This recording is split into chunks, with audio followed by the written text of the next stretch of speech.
प्रश्नकाल नहीं चलने देते, शून्यकाल नहीं चलने देते। क्या ये वो मंच नहीं है? सदन में सिर्फ आप एक विषय पर बोलेंगे तभी आपकी बात दर्ज की जाएगी। और यही कारण है कि एक के बाद एक देश की जनता इन्हें नकारने का काम कर रही है। मैं बिहारी हूं, बिहार की धरती से आता हूं।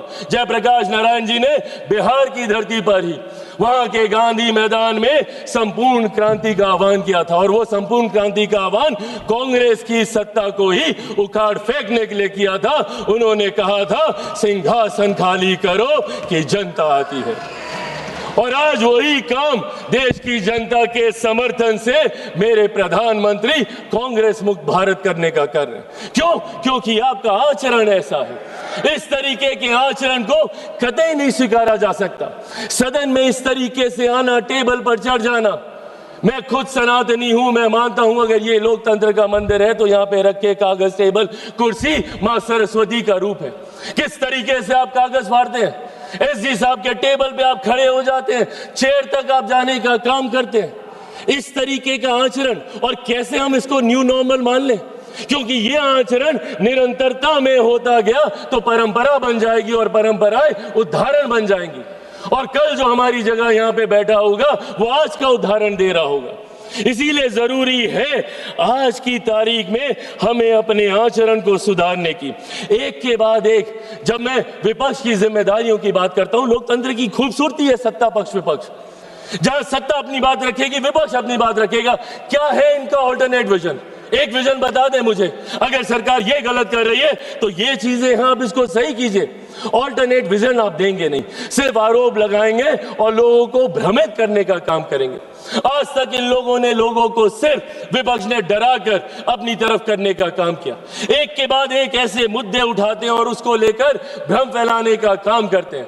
कभी सीएए का मुद्दा उठाते हैं, हम लोग सदन में कह के थक गए भैया कि सीएए का कानून एक ऐसे नागरिकता देने वाला कानून है जहां पे वहां दूसरे अल्पसंख्यक लोगों को नागरिकता देने का कानून है, जहां पे बहुसंख्यक ही मुसलमान है। अब मुसलमानों के बीच में जाके भ्रम फैलाना, नागरिकता छीन ली जाएगी, नागरिकता छीन ली जाएगी। किसकी नागरिकता छीन ली गई? पूरी लोकसभा का चुनाव ये लड़ते रहे कि अगर वापस से मोदी जी तीसरी बार आ गए तो संविधान की हत्या हो जाएगी, लोकतंत्र समाप्त हो जाएगा, आरक्षण समाप्त कर दिया जाएगा। किसका आरक्षण छीन लिया गया? कहां का लोकतंत्र समाप्त हो गया?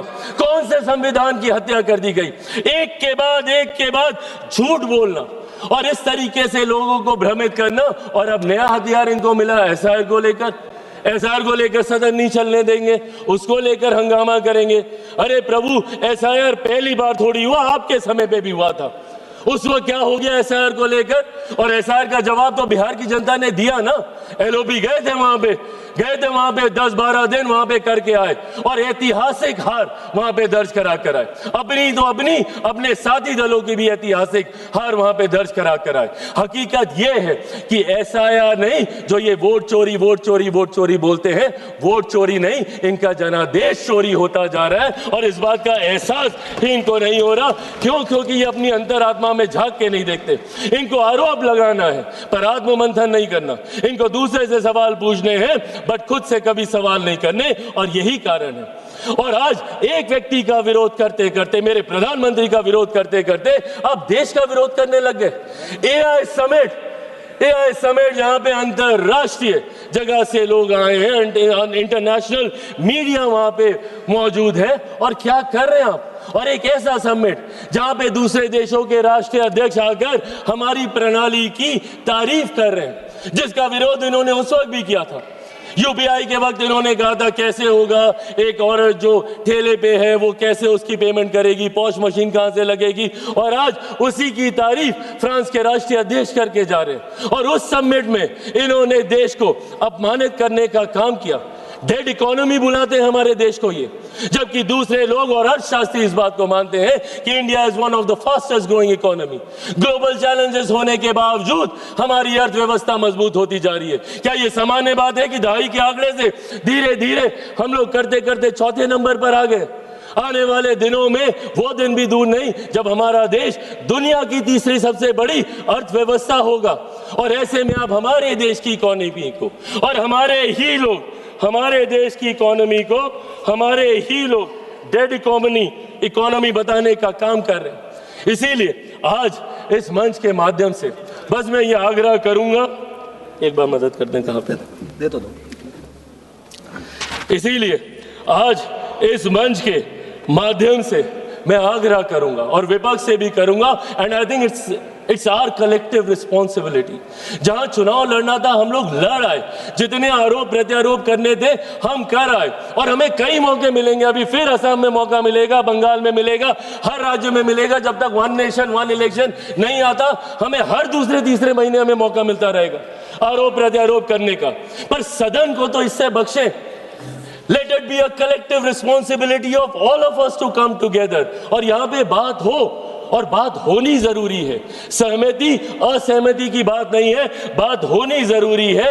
आप अपना पक्ष रखें, हम अपना पक्ष रखेंगे, लोगों को उसके बाद फैसला करने दीजिए।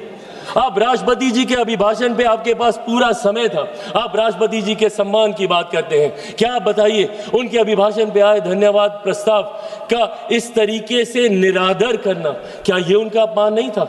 जिस तरीके से विपक्षी दल बंगाल वो गई थी, जिस तरीके से वहां की सरकार, अरे राष्ट्रपति हैं वो, चुनावी राजनीति से, दलगत राजनीति से उठकर है वो, और जिस तरीके से उनका अपमान वहां पे किया जाता है, क्योंकि इनको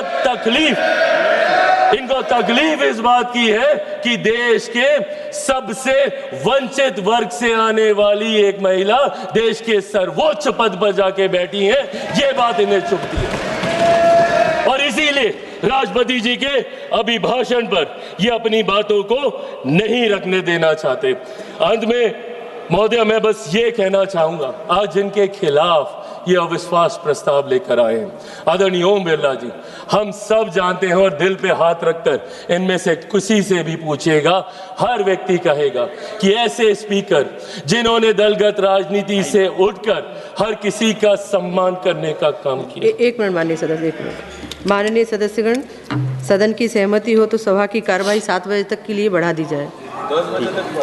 माननीय सदस्य बोलिए। आदरणीय ओम बिरला जी, हम सब जानते हैं कि उनका व्यक्तित्व कैसा है, कितनी समावेशी सोच वाले हैं। उन्होंने हमेशा प्रयास किया कि ज्यादा से ज्यादा लोगों को अकोमोडेट किया जाए, ज्यादा से ज्यादा फर्स्ट टाइमर्स को मौके दिए जाएं।